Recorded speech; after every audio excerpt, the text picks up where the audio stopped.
Todo está conectado.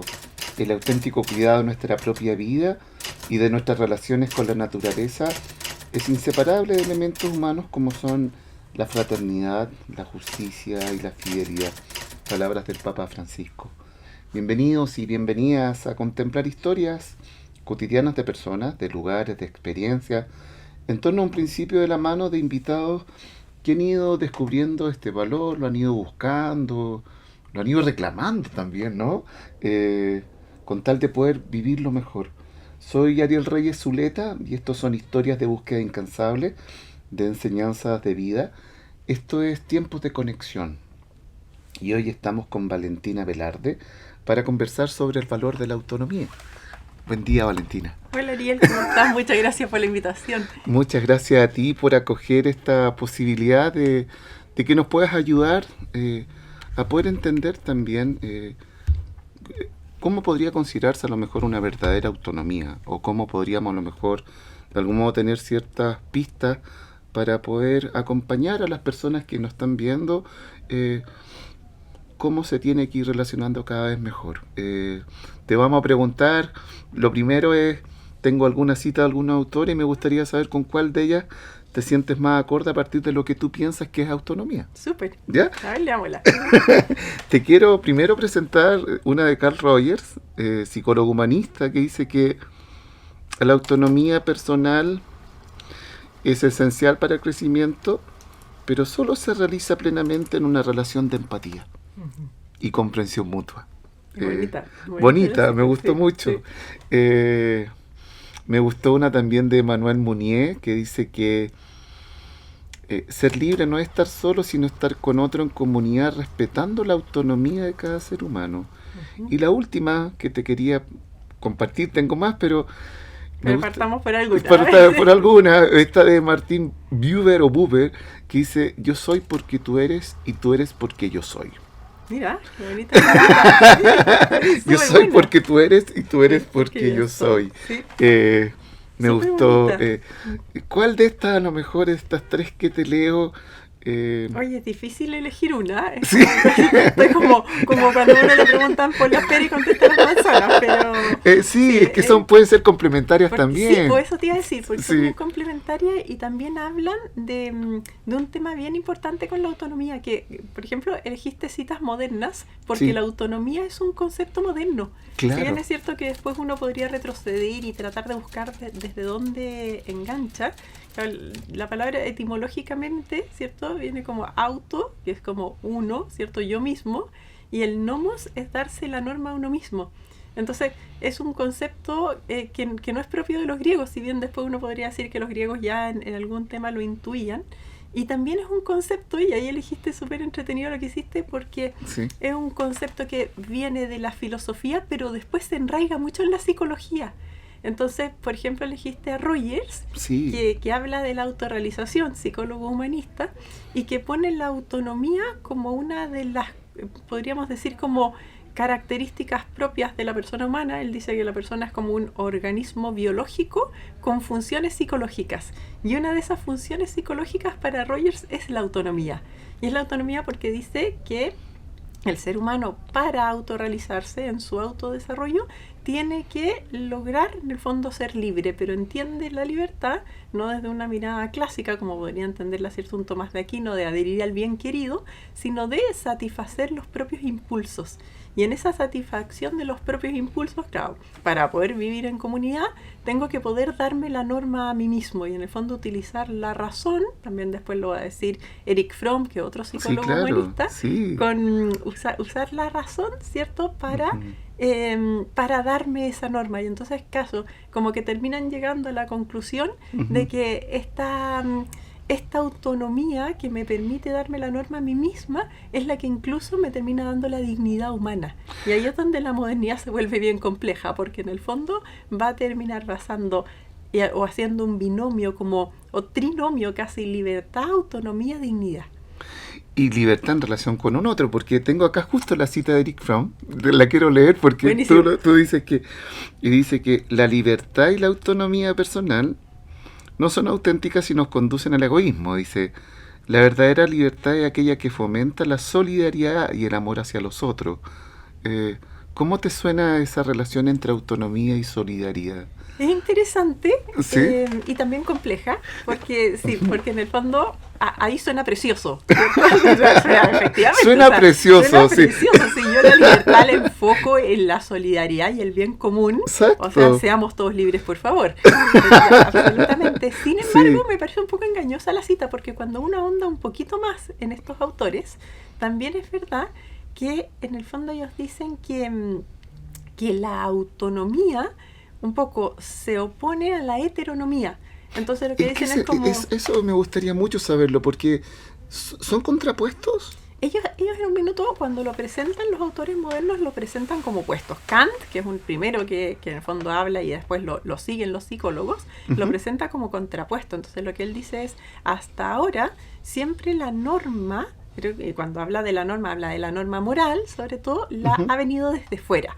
Ha venido desde una religión, ya sea la que sea, ha venido desde las instituciones, y entonces tanto la filosofía moderna como después la psicología humanista van a decir, pero el ser humano es capaz de darse su propia norma.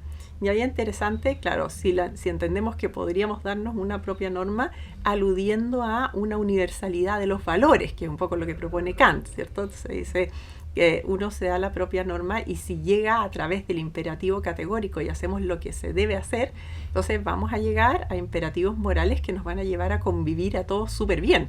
Claro, Y ahí, en el fondo, él dice, y por eso no es necesario que otro nos dé la norma, sino que nos la podemos dar nosotros mismos, porque para eso tenemos razón, que es lo más bonito que tenemos, dice Kant. Pero eso llevado a un extremo hace que nos olvidemos de que hay otro que también sabe de nosotros, ¿no? En una visión cristiana, ¿cierto? Hay normas que vienen dadas por una naturaleza que fue insuflada en nuestra alma, digamos, y por eso existe el derecho natural. Entonces, olvidarnos de eso me parece que, que también levanta una alerta y que esa quizá es como la parte más entretenida de la autonomía, porque en el fondo me recuerda un poco, aunque no sea uno de los valores que probablemente salen en las virtudes aristotélicas en la ética Nicómaco, es un valor que justamente tiene que estar en el punto medio porque uno podría pecar de exceso o de defecto y exacto. eso podría ir en contra de la autonomía en vez de desarrollo del valor. Ujú. Indaguemos un poco con respecto a este valor de la autonomía. Te quiero invitar a hacer un viaje hacia el pasado, pero no solo tu propio pasado, sino que también los periodos históricos que a lo mejor tú consideres que son especialmente significativos para poder comprender cómo se ha ido desarrollando el concepto de autonomía y de qué manera también en el presente o en el futuro pudiésemos ir mejorando la comprensión de este. ¿Te tinca? Ya, Mira, hagamos el viaje. aquí ¿Ya? yo tengo una radio, te invito Voy a sacar que... el vaso para no darlo Sí, sí, vuelta. mira, y en el tercer ¿El botón, ahí tercero? está, es el rewind, Y lo entonces aprieto. lo aprietas, Ya. lo apretaste, ya, y en este momento la idea es que nos vayamos al pasado, Estamos yendo al pasado. tú ves hasta dónde llega, ¿no? Tú ves hasta dónde llega el pasado, Eh, pero me acuerdo que el otro día cuando conversábamos me hablaste de que los griegos de algún modo fueron comprendiendo o fueron atisbando el concepto de autonomía, pero del cual a lo mejor tú bebes algunas cosas, pero otras también te generan cierto ruido. ¿Podríamos comenzar por eso? Sí, yo iba a apretar como 3 veces el botón porque hay que ir súper lejos para ir a inicio. Habría que irse a los griegos más o menos A ver. como los griegos clásicos, o sea, Sí, retroceder más o menos como el siglo V antes de Cristo, exacto, ese con periodo. Sócrates, Platón, ¿Mm? ¿cierto? Sí, pues es interesante el concepto, es lo que me preguntas, porque o sea, los griegos tal vez no hablan de autonomía derechamente, Ok, ¿cierto? Sin embargo, la autonomía, porque aquí quizás habría que hacer una distinción, porque en ok. el fondo cuando vamos al significado etimológico, estamos hablando, ¿cierto?, de, como decíamos antes, una persona que se da a sí misma sus propias leyes. Pero sin embargo, el concepto de autonomía normal, cuando nosotros decimos tal persona es autónoma, Exacto. estamos hablando de esta persona se las puede valer por sí misma o no. nos olvidamos de que es un tema más moral y que tiene que ver casi como con un uso intelectual, ¿cierto? Sino que la persona, no sé, al niño chico le decimos, ya, tú ya estás grande, eres autónomo, así que te vistes solo y te lavas los dientes. Y haces tu mochila para irte al colegio, ¿cierto? Y casi en el fondo se ha llegado a la conclusión de que ser autónomo tiene que ver con lograr una vida adulta en que tú puedes como sobrevivir o autosubsistir, ¿cierto? Y entonces los griegos quizás no hablaban de autonomía, pero tenían un tema súper importante con la autonomía, porque el mundo antiguo es un poco un mundo de la sobrevivencia. Era difícil vivir en el mundo antiguo. Y cuando uno empieza a tratar de entender el mundo antiguo y cómo se dan las relaciones sociales en el mundo antiguo, es verdad que, por ejemplo, existe la relación de hospitalidad, pero la hospitalidad tiene que ver con el intercambio. Tenemos que intercambiar cosas porque si no, en el fondo no todos tenemos los medios suficientes para subsistir. Y la pregunta es, ¿y qué pasa cuando alguien no puede subsistir, por ejemplo? Claro. Porque no tiene los medios o porque no tiene incluso las condiciones físicas. Y ahí surge un tema que a mí me llama harto la atención, y quizás es por eso que te lo comentaba el otro día, ¿qué pasa con la persona con discapacidad, por ejemplo? La persona con discapacidad en el mundo antiguo no puede vivir, simplemente porque el mundo antiguo, al ser un mundo de la sobrevivencia, hay que navegar, hay que moverse por los ríos, hay que salir a los campos, no hay un Estado que te dé ayudas necesarias, tampoco existen los ajustes razonables que se habla hoy en día. Entonces, ¿cómo lo hace una persona que nace con discapacidad? Y el mundo antiguo lo resuelve fácil, dice... Fácil. Claro, súper fácil, dice, no puede estar. No, porque nosotros no nos podemos hacer cargo, porque tenemos que ir a la guerra, tenemos que ir a luchar con los espartanos. O sea, ¿qué hacemos con esta persona que le falta una pierna, que en el fondo tenemos que cuidarla, si a lo más nos alcanza para cuidarnos a nosotros mismos? Claro. Entonces... para que esto suene bonito, ¿cierto? Entre comillas, bonito, dicen, es que esta persona tenemos que deshacernos de ella porque nos habla de un castigo de los dioses. En el fondo hay algo defectuoso aquí porque algo hicimos o algo dejamos de hacer que los dioses se enojaron. Entonces quizás por eso esa persona es defectuosa. Y hay que carga con algún mal finalmente. Carga con algún mal, o su familia, o ella. Exacto. Y entonces, los espartanos eran espartanos, ¿cierto? Entonces... con todo su sistema militar eran más brutos, y simplemente tomaban a la guagüita, la amarraban los pies y la tiraban del monte Taigeto para abajo, porque claro, no podía seguir. Los atenienses más elegantes, más cultos, la envolvían en unos trapitos, la metían en una vasijita de barro y le van a dejar fuera de la ciudad, pero el efecto es el mismo, digamos. Este niño no puede crecer. Y ahí, claro, Platón en alguna parte dice: es importante que no crezca ninguno defectuoso entre nosotros, porque en el fondo nosotros estamos armando una raza. Y entonces, si hay algún vástago defectuoso entre nosotros, ese no lo elijamos, crezcamos con los mejores. Que es bien curioso, porque por otro lado una persona que reflexiona sobre el amor, sobre la belleza, sobre los aspectos fundamentales y trascendentales de la vida, y en cambio está este tema, y uno se pregunta, ¿y por qué? No es porque no haya un cariño hacia el ser humano, probablemente que a él sí le impresiona el ser humano, pero es como prácticamente no tenemos cómo hacernos cargo de ti. ¿Y de qué manera, cómo fueron cambiando los contextos para ir cambiando, por tanto, el concepto de autonomía? ¿Cómo? Mira, ahí pasa algo bien interesante. No voy a avanzar porque todavía seguimos en los tiempos súper antiguos. Estamos como todavía en el primer. ¿Ya? Pero pasa súper algo bien impresionante con la llegada del cristianismo. ¿Del cristianismo? ¿Cierto? Con la llegada del cristianismo, claramente hay un mandamiento que es, no matarás, que está desde antes, pero también él ama al prójimo como a ti mismo, ¿cierto? Y el mensaje del Evangelio es muy bonito porque con muchos ejemplos, ¿cierto? El leproso, el ciego de nacimiento, Bartimeo, Jesús dice todo el tiempo hay una parte en que le preguntan, con el ciego de hecho, ¿quién pecó? ¿Él o sus padres? Y Jesús le dice, no pecó ni él ni sus padres. Él es ciego para que se manifieste la gloria de Dios. Y ahí va y cura al ciego de nacimiento. Y entonces el mensaje es, no lo podemos matar, claramente. No nos podemos deshacer de él. En el fondo él es parte de la comunidad. Oye, Valentina, me aparece el concepto de como que empieza a desaparecer la culpa de los antiguos, Empieza a desaparecer la culpa de todos. de Sí, todos. es muy bonito, empieza a desaparecer la culpa. Ujú, Seguimos, los estudiosos dirían que seguimos en el modelo, ¿cierto?, ujú. de prescindencia, en el fondo como, ojalá que no esté porque la Edad Media sigue siendo súper peligrosa, en los tiempos antiguos hay que viajar, entonces tampoco tenemos un poco cómo incluirlo en la sociedad, pero ya no estamos asustados porque en el fondo no hay culpa.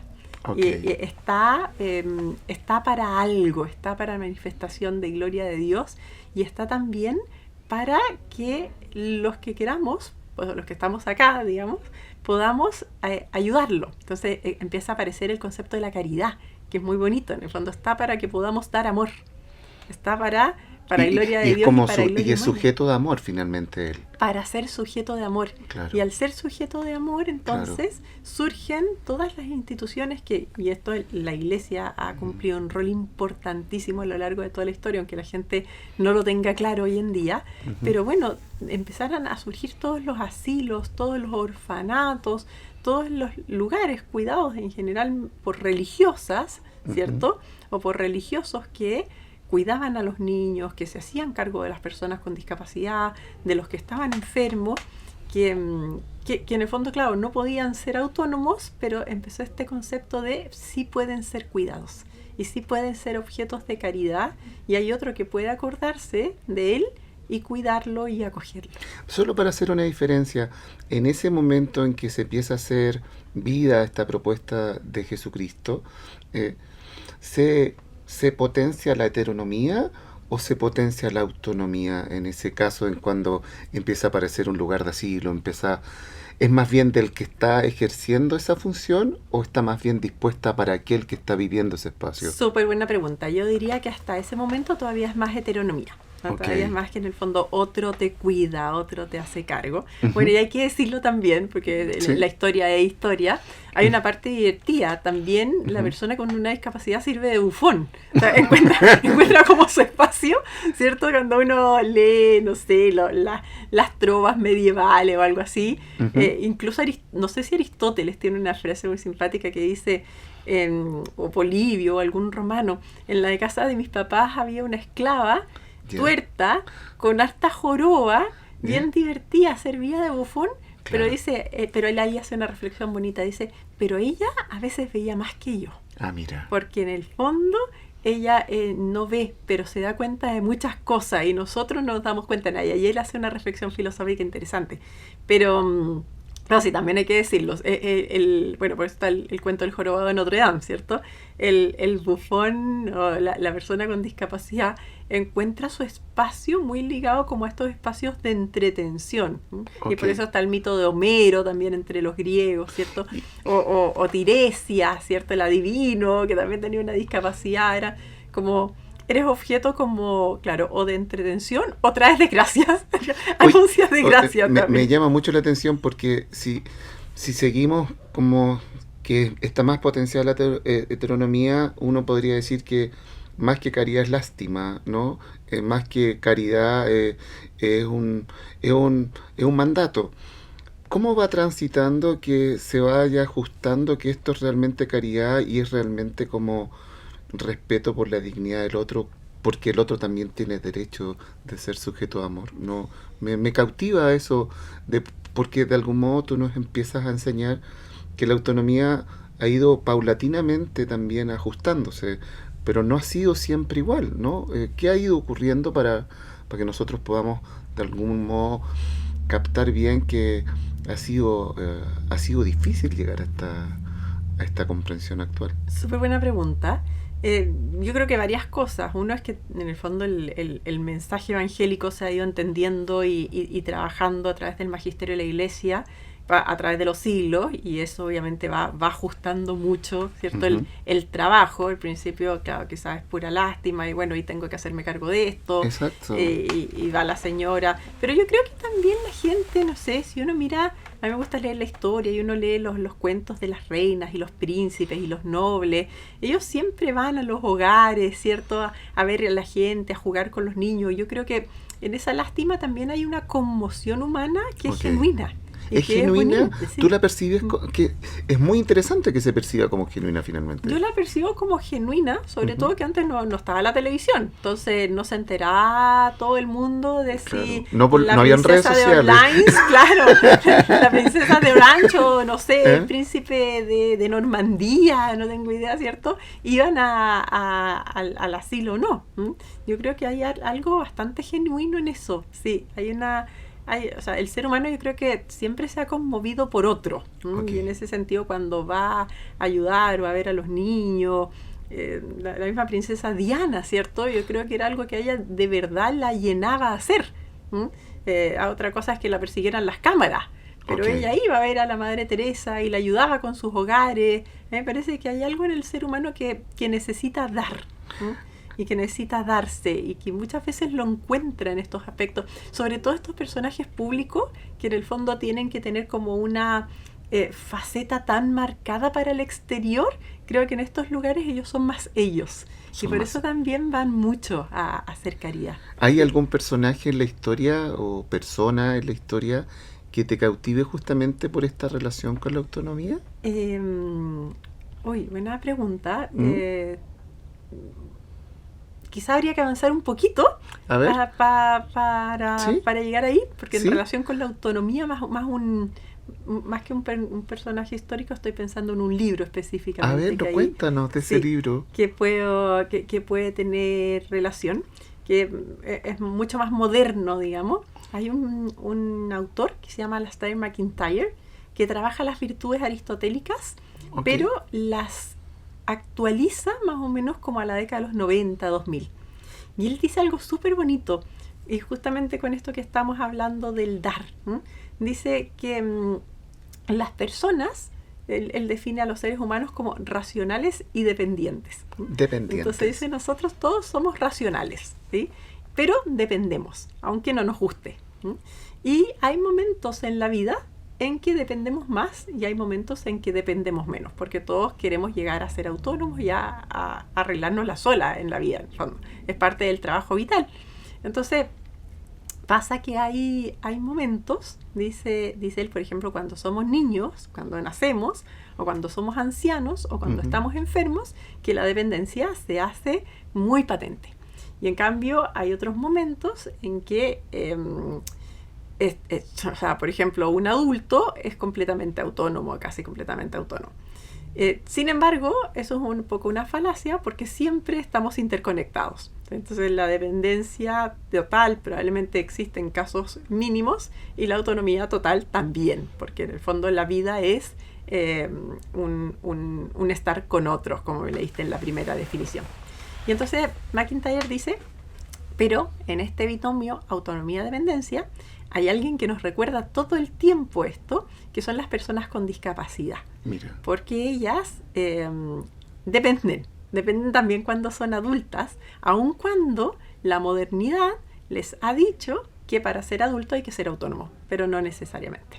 Porque la persona con discapacidad puede necesitar alguna ayuda específica, pero no es un niño, puede ya ser un adulto. Y entonces ahí dice algo muy bonito que a mí me dio muchas luces para entender este tema. Dice, y aquí cada uno tiene su virtud. Entonces, el que da, volviendo, ¿no es cierto?, a mi cuento de los medievales, ¿cierto?, la princesa de, no sé, el castillo de Canterbury, por ejemplo, Sí, la que da tiene muchas virtudes, tiene que dar sin que se note, tiene que ser elegante para dar, tiene que ser humilde al dar, pero dice también, pero el que recibe, y esto es muy bonito, también puede practicar sus propias virtudes. Porque el que recibe, por ejemplo, puede recibir humildemente, aunque el que dé con poca elegancia. O puede, sí, porque a veces el que da, por ejemplo, es súper, como que quiere llamar la atención y, claro. y da, y después te dice, oye, muchas gracias, me ayudaste, te cruzas en la calle, por ejemplo, muchas gracias, me ayudaste a hacer la buena obra al día. Y uno queda así como, oh, chuta, ¿para qué me dijiste? Claro. O da, pero le cuenta a todo el mundo que sí, yo soy el que ayudo, por ejemplo, voy a ver a no sé cuánto. Entonces él dice, bueno, pero eso es problema de él. Pero el que recibe, por ejemplo, igual puede ser agradecido. ¿Y qué otro valor en ese caso para poder sopesar esa soberbia que finalmente puede aparecer tiene que estar presente cuando alguien se da Bueno, ahí es bonito porque McIntyre dice, ese es el problema de él. Ese es el problema de él. Él tendrá que ver Pero cómo si él no trabaja quiere su tomar manera. esa decisión, Claro. él se puede quedar en ese lugar, ¿o Él no? se puede quedar en ese lugar y ahí tendrá que ver cómo lo hace, pero en cambio la persona que necesita la ayuda, dice ¿Ya? él, tiene que preocuparse de sus propios valores, que son, por ejemplo, darse cuenta que otro es generoso, que son, por ejemplo, recibir con agradecimiento, que son, por ejemplo, ser humilde para pedir ayuda y aceptarla.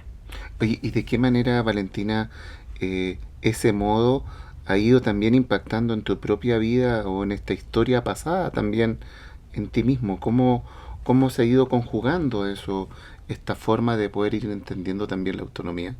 Mira, buena pregunta, ¿Mm? porque voy para contestarte, mezclar eso con la historia, Sí, claro, sí, claro, para poder sí, hacer como claro, el link, porque tú me sí, decías cómo esto fue avanzando, ¿m? sí, Porque sí, obviamente la Edad Media pasó, ¿cierto? Y, sí, y todavía en el pasado, pero más como a principios del siglo XX, ujú, sobre todo con las guerras mundiales, ¿cierto? ok, Hubo mucho discapacitado de guerra. Y entonces hubo tanta discapacidad, pero en el fondo no nacieron con una discapacidad, sino que les pasó algo con la guerra, les llegó un gas venenoso y se quedaron ciegos, ¿cierto? O se cortaron las piernas porque se cayeron del avión, bueno, les llegó un balazo y le tuvieron que operar el brazo.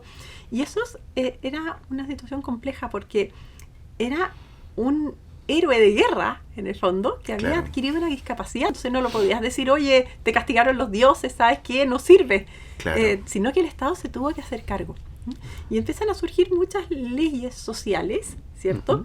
ujú, Y aquí esto te lo contesto porque se va a relacionar mucho con la autonomía, ujú, que van a decir, a estas personas las tenemos que insertar nuevamente en el mundo laboral, porque en el fondo adquirieron una discapacidad sirviendo a la patria. Y entonces Estados Unidos, sobre todo Inglaterra, Francia, ¿cierto? Que son los países, Alemania, involucrados en las guerras mundiales, van a ser muy fuertes en apoyos sociales para las personas con discapacidad y cambia el modelo. Ya no estamos hablando de un modelo de prescindencia, sino que estamos hablando de un modelo rehabilitador o médico, que en el fondo le va a decir a la persona, tú puedes ser parte de la sociedad siempre y cuando te rehabilites. Entonces, está bien, andas en silla de ruedas, ok, pero tienes las manos y puedes usar el computador y puedes trabajar. ok, Y ya no eres quizás el soldado que va a andar caminando, pero puedes ser el de la máquina de control, por ejemplo. Está bien, por ejemplo, ya no ves, pero puedes ser el telefonista. Entonces empiezan a insertar, y todavía se habla de inserción, no tanto de inclusión, claro, a la persona en el mundo laboral siempre y cuando, entre comillas, se mejore. No, o sea, la discapacidad la va a tener, pero va a ser como si no la tuviera. Y aquí engarzo conmigo, para que después no me digas que no te hablé nada de mí, que era parte del juego también. sí, Yo nací en este modelo, en el fondo, ¿cierto? Este modelo, por mucho que después te diga, cuando vayamos al futuro, que hay otro, yo nací en este. Entonces, el modelo rehabilitador es el modelo, en el fondo, en que un profesor de diferencial, cuando yo era chica, iba a un jardín infantil que se llamaba La Luciérnaga, que era muy entretenido porque había la mitad de niños que veían y la mitad de niños que no veían o tenían alguna otra discapacidad asociada. Y entonces, la idea del jardín era que niños que en el fondo no veían pudiesen ir después a un colegio normal, incluido. Ahora la pregunta es qué es la normalidad, pero bueno, claro, a un colegio incluido. Entonces este era un jardín infantil de los jardines infantiles de la Junji, pero tenía esta característica. Y aquí había unas profesoras increíbles, que eran todas, ¿cierto? Habían estudiado educación diferencial, mención ciegos o también otras menciones. Y lo que te enseñaban justamente era a ir ganando autonomía, en el sentido más básico, ¿cierto? De hacer tus cosas, de aprender a hacer tu cama, por ejemplo, antes de ir al colegio, te empiezan a enseñar un poco de braille para que la persona ciega pueda entender después la clase del profesor, porque los otros niños van a escribir con lápiz y uno va a escribir con punzón y regleta. Después, cuando es necesario, te vas a tu colegio, pero sigues los primeros años, en el fondo, yendo a un apoyo escolar una vez a la semana. Entonces, cuando los niños empiezan a aprender a sumar, a uno le pasan el ábaco, que es la herramienta con que suma una persona ciega, y mira, aprendes el ábaco. Y después, cuando tienes que aprender a caminar con bastón, que eso se aprende un poco cuando la persona es más grande, aprendes el bastón. Y entonces yo te diría que fui ganando autonomía bajo este concepto de usted tiene que incluirse en la vida, tiene que ir a un colegio con los demás niños, tiene que aprender a hacer las mismas tareas. En el minuto en que todo el mundo empezó a tener computador, llegó un computador a mi casa, bueno, tendrá que aprenderse las teclas, ¿cierto? Y poner los dedos, porque si las secretarias escriben con todos los dedos sin mirar, entonces significa que una persona ciega también puede escribir en el computador. Después, bueno, la tecnología avanzó muy rápidamente y eso fue ayudando un montón. Entonces el computador tenía después la característica que hablaba, así que eso hay que aprenderlo.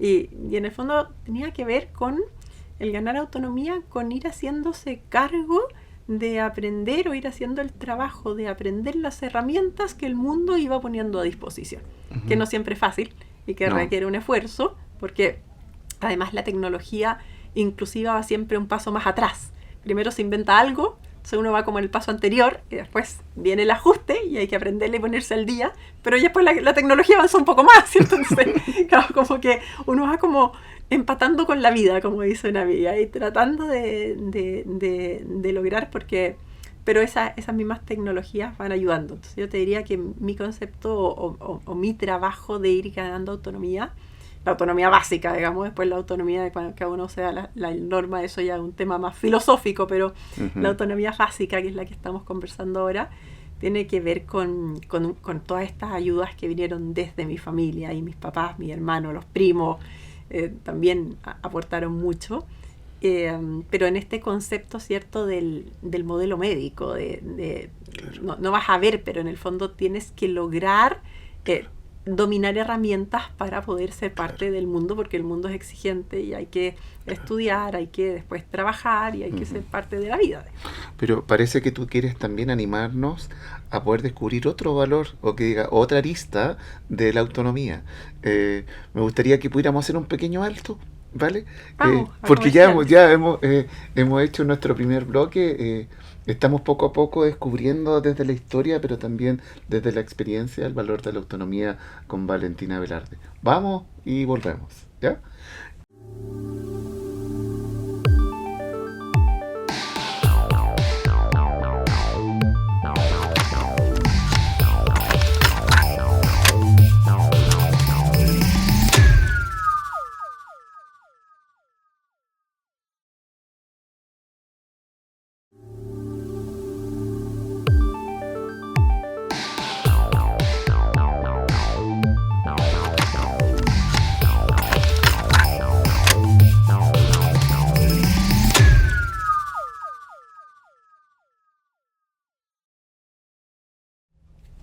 Bien, estamos de vuelta con Valentina Velarde acá hablando del valor de la autonomía a nivel histórico, ¿no? Cómo ha ido ella viendo también en el pasado y también en su propia experiencia este valor. Quería, Valentina, quisiera invitarte que pudiéramos transitar del pasado al presente. Vámonos al presente. Acá, entonces, ¿cómo era esto? el siguiente, para acá. ese Ahí, mismo, perfecto. Super. Entonces ahí hemos apretado el play. Estamos en el presente. Tú has ido descubriendo también nuevos aristas de cómo tendría que vivirse o manifestarse hoy la autonomía. Primero, ¿cómo se manifiesta hoy la autonomía en tu vida diaria, tanto en tus decisiones personales y como también lo que tú has ido indagando a nivel conceptual? Ya, de nuevo vamos a hacer como el juego de historia, como contexto histórico, para sí, que se entienda. pero si quieres quedarte en el contexto histórico, nos quedamos en el contexto histórico. Vamos a ver cómo sale la Sí, no te preocupes, no te preocupes. Sí. Entonces, sí, porque siguiendo con el hilo conductor, ¿cierto?, de estos como modelos de la discapacidad, que es a través de los cuales he ido trabajando la autonomía, después del modelo médico, más o menos como en la década de los 60, 70, surge un nuevo modelo. Porque hay un estudiante que se llama Robert Edds, creo, o Ed Roberts, norteamericano, que tenía mucha discapacidad. Él usaba una silla de rueda, tenía que usar un balón de oxígeno, no me acuerdo cuál era como precisamente la discapacidad que él tenía, pero él decidió que quería ir a la universidad. Y en la universidad en Estados Unidos hay que vivir en un college. Entonces tuvieron que adaptar todo el college para él. Y con él surge lo que se empieza a llamar como el modelo social. Y el modelo social, pasa con él algo bien interesante, pero ahí también es donde surge mi reflexión, que las personas con discapacidad dicen, nosotros queremos, o sea, sabemos lo que nos pasa, sabemos la ayuda que necesitamos y por lo tanto queremos estar incluidos en la sociedad desde nuestro punto de vista. Porque en el fondo el modelo anterior les decía, mejórate para poder estar incluido. Y entonces la persona con discapacidad en el modelo, lo llaman de la diversidad funcional. Dicen, nosotros de partida no tenemos una discapacidad, tenemos una diversidad funcional. Dicen, hay algo en nuestro cuerpo que funciona mal. O puede ser físico, o puede ser intelectual, o puede ser mental, o puede ser sensorial. Hay algo que no está funcionando bien. Pero, dicen, lo que pasa es que la discapacidad se produce porque la sociedad tiene demasiadas barreras para nosotros. En cambio, si la sociedad nos saca las barreras y nosotros sabemos cuáles son las barreras que necesitamos que caigan, yo solo tengo una diversidad funcional, pero no estoy discapacitado porque tengo capacidades que puedo poner al servicio de la sociedad. Por ejemplo, la persona dice, yo uso una silla de ruedas, entonces tengo una discapacidad cuando llego a un edificio donde no hay un ascensor, porque no puedo subir la escalera. Pero si hay un ascensor o una rampa, yo puedo subir la escalera y entonces mi diversidad funcional es solo eso. Una diversidad funcional, no puedo caminar, pero puedo llegar a un escritorio, trabajo y pongo mis capacidades al servicio del resto. Y este modelo, en el fondo lo que busca es que la persona se incluya desde sus propias condiciones y que la sociedad saque barreras. Y para sacar barreras, bueno, hay mucho trabajo, porque en el fondo se habla de ajustes razonables, pero claro, en el mundo en que tenemos, pueden hacerse ajustes, pero algunos implican ajustes grandes, ¿no? Que uno podría decir desde una empresa o desde un país quizás no son tan razonables. Y pasa algo súper interesante aquí, porque es verdad, o sea, tiene hartas cosas bonitas, es verdad que uno debería poder hablar más de inclusión, que la persona podría efectivamente poner sus capacidades al servicio del resto, pero al hablar de una diversidad funcional, se empiezan a hablar, por ejemplo, de las capacidades distintas, empieza a hablar algunos de las capacidades especiales.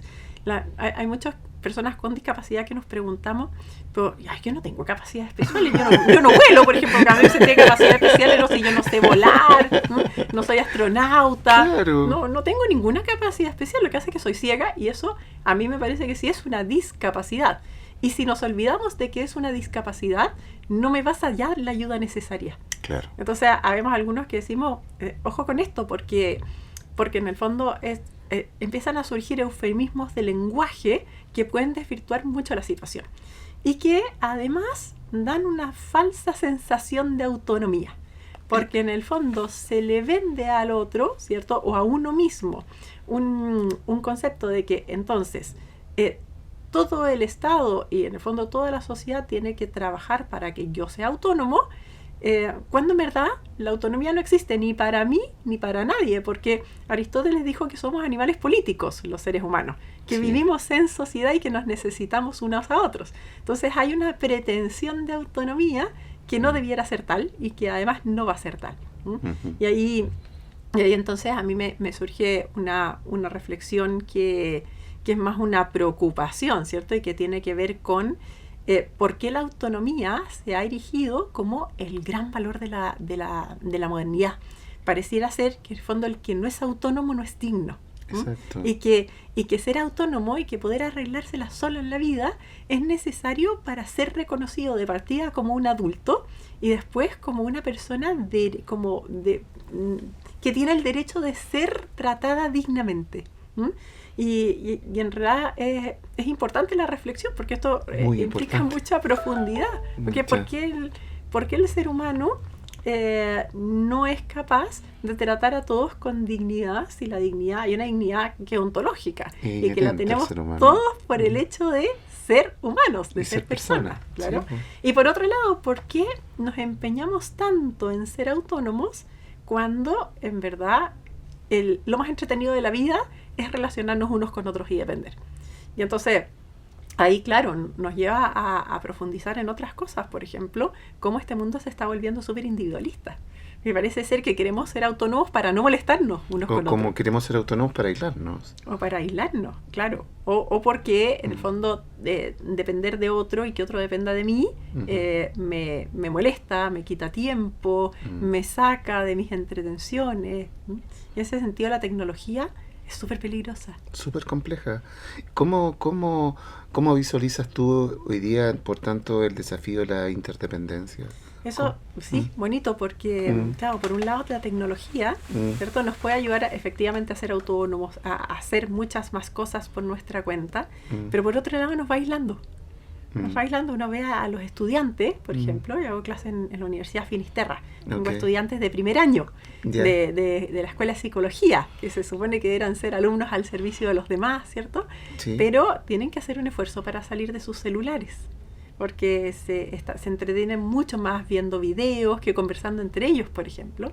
Y entonces ahí, claro, la pregunta es, se supone que la autonomía nos ayuda a hacer, o sea, en el fondo la tecnología nos podría ayudar a ser más autónomos, y sin embargo puede ser que nos vaya aislando y que vayamos perdiendo interdependencia. ¿Y cómo tú crees que podrían superarse en los ámbitos de la solidaridad o de entender la discapacidad o este cuidado mutuo? ¿Qué posibilidades tenemos hoy día de poder cultivar cada vez más esta arista de decir, mira, yo dependo de ti, tú dependes de mí? No sé, me acuerdo siempre de Ubuntu, ¿no? A mí me gustaba mucho Ubuntu cuando decía, yo soy porque somos nosotros. Esa comprensión de que el yo y el nosotros está unido completamente, y que no estamos diferenciados. Somos diferentes, ¿y cuál es el problema? Ninguno, pero ¿cuál es el ninguno, ninguno. Pero ¿cómo se puede ir dando esta conciencia genuina? Porque me gusta mucho la palabra genuino, porque hoy día vivimos también una cultura de imagen muy inclusiva, pero que finalmente no lo es. Entonces, y que más bien es mucho más segregadora. Entonces, en tu disciplina hoy día pedagógica, en tus clases, en tu espacio hospitales, ¿cómo tú consideras o cómo tú vas generando pequeños espacios para lograr que estos desafíos culturales finalmente se vayan como realizando?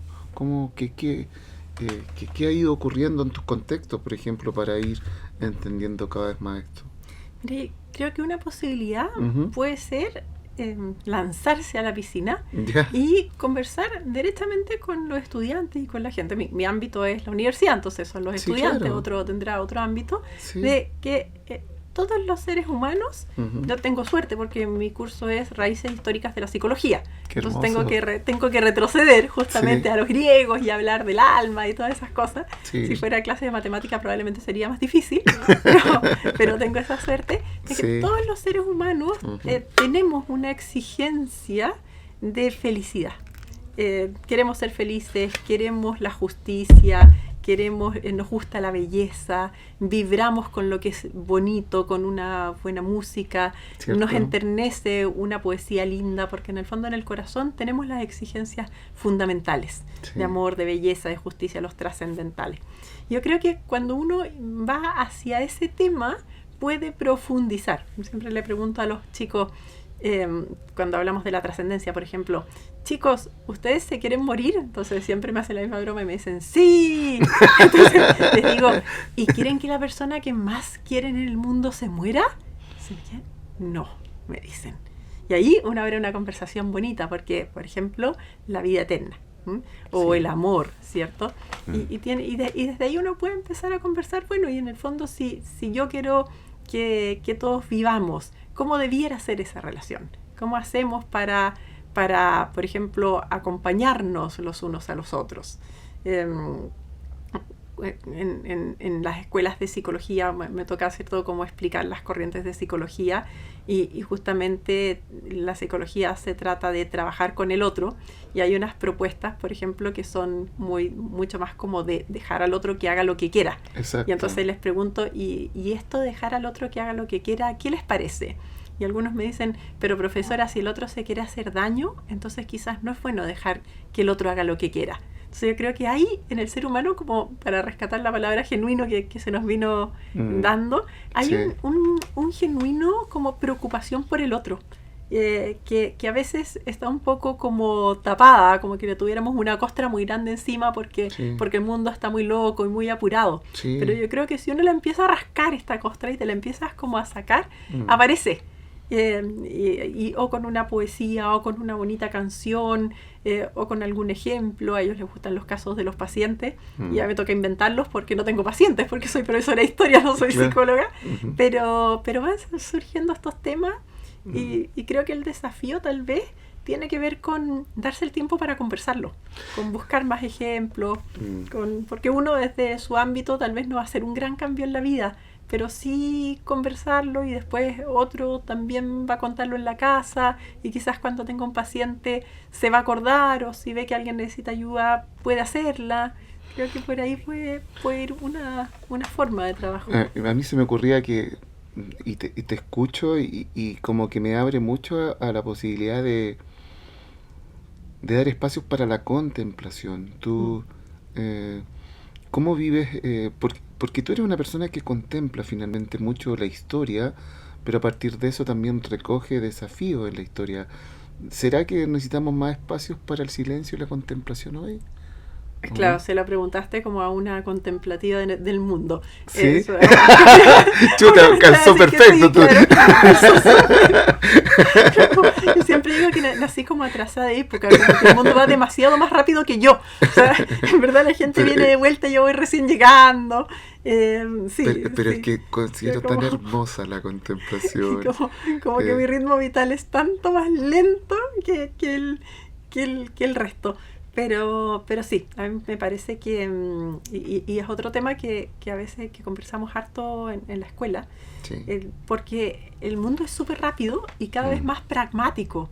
Esto de que la educación ha enseñado mucho el aprender a aprender y el aprender haciendo. Exacto. Y que los estudiantes además, como tienen tanto estímulo, siempre quieren hacer cosas. Exacto. Y el hacer cosas es súper entretenido. A veces ya les llevo unos dulces y hacemos una actividad para que todos se muevan, pero tanto más bonito es escuchar algo. A veces invito a algún profesor a hacer la clase y digo, qué rico, hoy día yo soy alumna, hoy día aprendo, hoy día me toca a mí escuchar y sentarme acá y simplemente escuchar.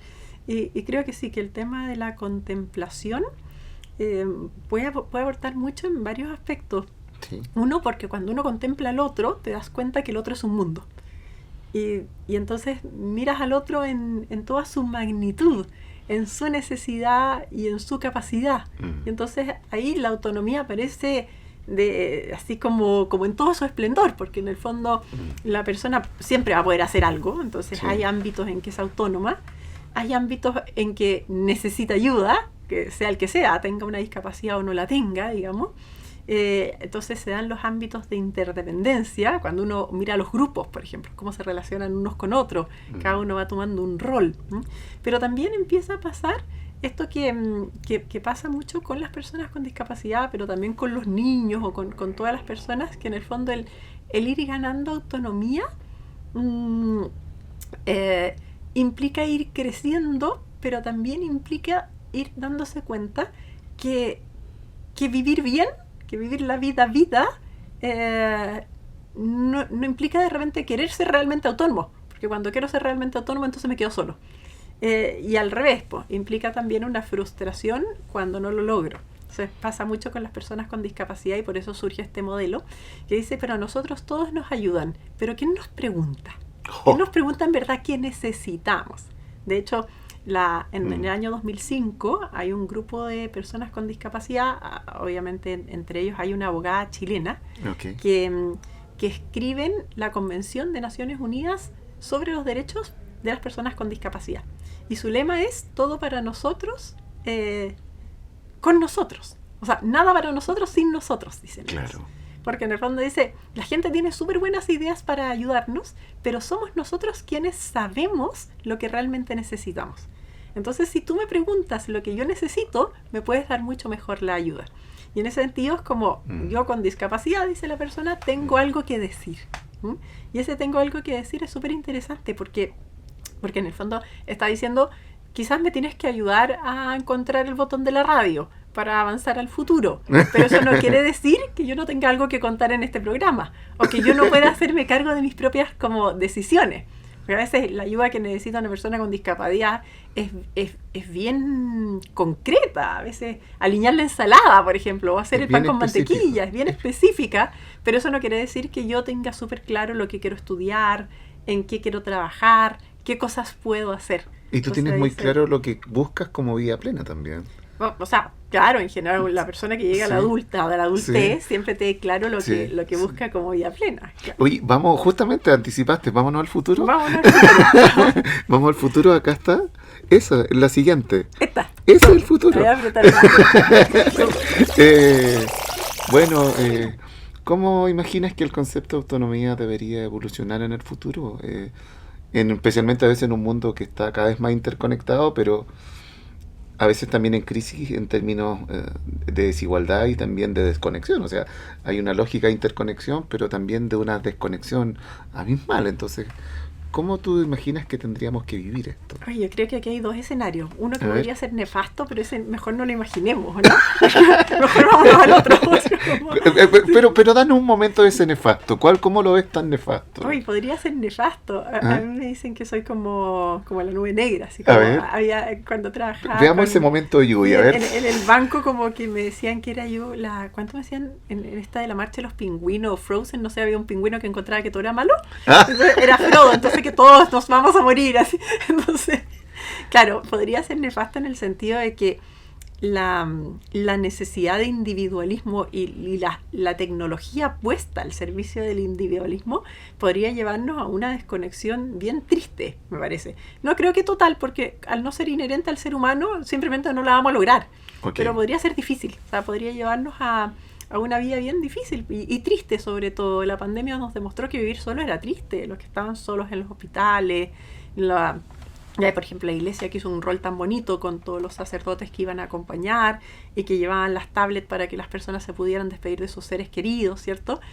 Mostraron que vivir solo es muy triste. La gente se deprimió, muchos necesitaron ayuda porque no estamos hechos para eso.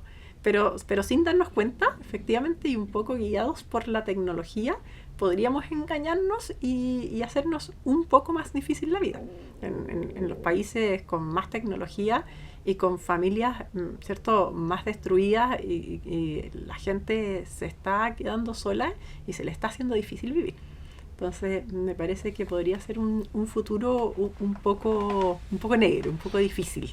¿Y dónde alumbra, si no estuviéramos bajo esa lluvia nefasta, Y- qué posibilidades tenemos a lo mejor de autonomía o de fortalecer este concepto cada vez más a lo mejor prístino de lo que tendría que ser la autonomía? A mí me parece que por dos lados. Ujú. Uno, como volviendo a lo etimológico, ¿cierto?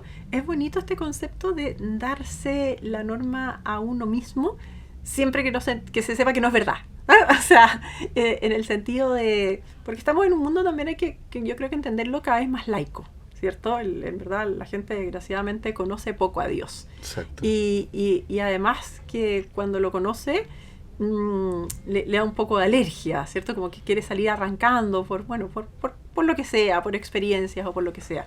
Ujú. Entonces, a mí me parece interesante esto de que si uno usa bien la razón y usa bien el sentido religioso o preguntas existenciales, si no queremos espantar a la gente, sí hay valores que son universales y que son inherentes al ser humano y que el ser humano, si los usa bien y se es sincero consigo mismo, puede tender al bien.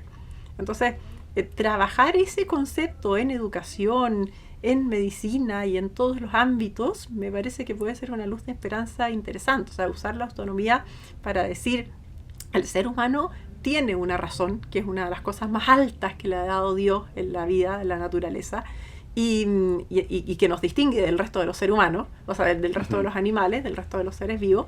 Entonces usémosla, porque usada bien, ¿cierto?, puede ser muy provechosa y sí nos puede llevar a convivir bien, pero usémosla con sinceridad.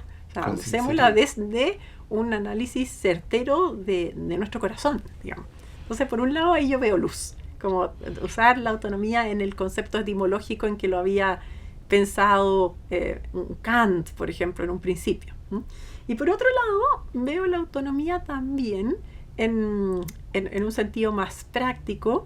Es verdad que el mundo es difícil, cada vez más difícil, y es verdad que la tecnología puede ayudar, y que los que saben tecnología, en el fondo, tienen una herramienta muy buena para el resto. Una vez conversaba con una persona que era muy graciosa y escuchó mi teléfono, porque mi teléfono tiene un sistema que lo hace hablar. Entonces me dice: Valentina, pero ¿cómo le entiendes? Esto es lo más enredado que hay. Entonces yo le digo: ay, José, que eres mala. Aquí hubo un equipo de ingenieros trabajando un montón para que yo pudiera trabajar. Entonces se queda pensando y me dice: mira, Valentina, si los ingenieros hicieran su mejor esfuerzo, eso hablaría con una voz humana, no con esa voz fea que tú tienes, porque imagínate que han llegado a la luna, ¿cómo no van a poner para mejorarte el teléfono, pues? Y yo siempre lo pienso, y digo, la José tenía razón, en el sentido de que si de verdad ponemos la inteligencia al servicio de los demás, claro que se pueden hacer un montón de cosas súper buenas. Y que en el fondo, en un mundo en que es individualista y en que las personas necesitamos poder vivir y hacer las cosas que tenemos que hacer, la tecnología bien utilizada puede darle autonomía a la persona, y eso le va a facilitar la vida de todas maneras. Tú nos has hablado mucho de entender el apoyo, pero entender que cada persona también puede alcanzar su propio potencial. Eso nos has dicho. Como lo dijiste mucho más bonito que yo. Pero acercándonos un poco a ir cerrando nuestro programa, me gustaría como hacer una mirada mayor, ¿no? ¿Cómo tú crees que se puede a lo mejor crear un sistema de apoyo, pero un apoyo respetuoso, un apoyo que se entienda bien cuál es el tipo de apoyo y que permita a cada persona alcanzar su potencial? Yo me quedo mucho con lo que tú has dicho, dice: pregúntenme a mí lo que necesito porque yo me puedo desarrollar completamente, ¿no? ¿Cómo se podría lograr y qué visualizas tú y qué posibilidades tenemos hoy día de crear este sistema de apoyo? O sea, yo creo que tenemos posibilidades infinitas, digamos, Sí. a diferencia de los griegos, que tenían que sobrevivir, ¿cierto? Sí, claro, por eso te digo. Vivimos en un mundo en que, ¿cierto? Si miramos la pirámide de Maslow, o sea, todas las primeras necesidades están resueltas. O sea, tenemos las necesidades fisiológicas, o sea, estamos bastante más arriba. Y en ese sentido yo creo que hay infinitas posibilidades. Y el punto, como parece que se entendió mi mensaje, ¿cierto? Porque ya lo captaste claramente, Sí. es pregúntale a la persona qué necesita, ¿cierto? Incluso si quieres hacer algo como por solidaridad o por caridad, que está perfecto, pregúntale qué necesita, porque la persona sabe lo que necesita y sabe lo que quiere también. Entonces, creo que esto no es, o sea, es válido no solo para la persona con discapacidad, incluso para el estudiante, para el adulto mayor, que también empieza a depender, ¿cierto? Sí. No tomemos decisiones por ellos, preguntámosle, y que un poco me acuerdan a mí, porque también van más lento y también contemplan, ¿cierto? Mucho. Preguntémosle qué necesitan, cómo vivirían mejor. Quizá en vez de, no sé, pensar en tantas pensiones, habría que organizarme, esto lo estoy pensando recién, no tengo idea, pero tal vez, por ejemplo, intercambio y quieran ir a vivir a regiones y quizá habría que hacer subsidios en regiones, no tengo idea, pero o sea, incluso a nivel de políticas públicas se podría hacer cosas súper interesantes. Exacto. Vamos cerrando el programa. Te quiero invitar a que puedas dirigirte a la cámara, ¿no? Y puedas a lo mejor terminar mandándonos un breve mensaje, un pequeño legado a partir de esto que hemos conversado hoy día sobre el valor de la autonomía. 30 segundos para ti. Ay, qué difícil. Ahí estoy en la cámara. Estás muy bien Sí, ubicada ahí. súper. Entonces, nada, agradecer esta invitación e invitarlos a pensar en la autonomía, porque como no es un valor antiguo, ¿cierto? Y no aparece como una virtud aristotélica, uno tiende a olvidarla. Y sin embargo, me parece, uno de los valores que la modernidad ha erigido como valor principal. Y si ha erigido como valor principal, no nos podemos hacer los tontos y tenemos que pensar de qué se trata y ver que puede tener muchos defectos y que puede ser un valor como peligroso, como decía yo al principio, casi un antivalor, pero si ya nos lo han presentado, quizás aliémonos con el enemigo y trabajemos con ella y busquemos los beneficios y saquémosla adelante. Muchas gracias. Queridos amigos y amigas, hoy en tiempos de conexión hemos escuchado la historia de Valentina Velarde, ¿no? Muchas gracias, Valentina, por haber estado en el programa. Muchas Gracias. gracias a ti por la invitación, Ariel. Sí, eh, fue muy atrayente y también muy interpelador lo que nos has dicho hoy día. Nos propones un valor que está en construcción. Entonces creo que tenemos que también proponer cuál es el modo en que queremos vivirlo, ¿no? Los dejamos invitados para un próximo capítulo acá en Canal ISB. Que estén muy bien. Nos vemos. Hasta la próxima.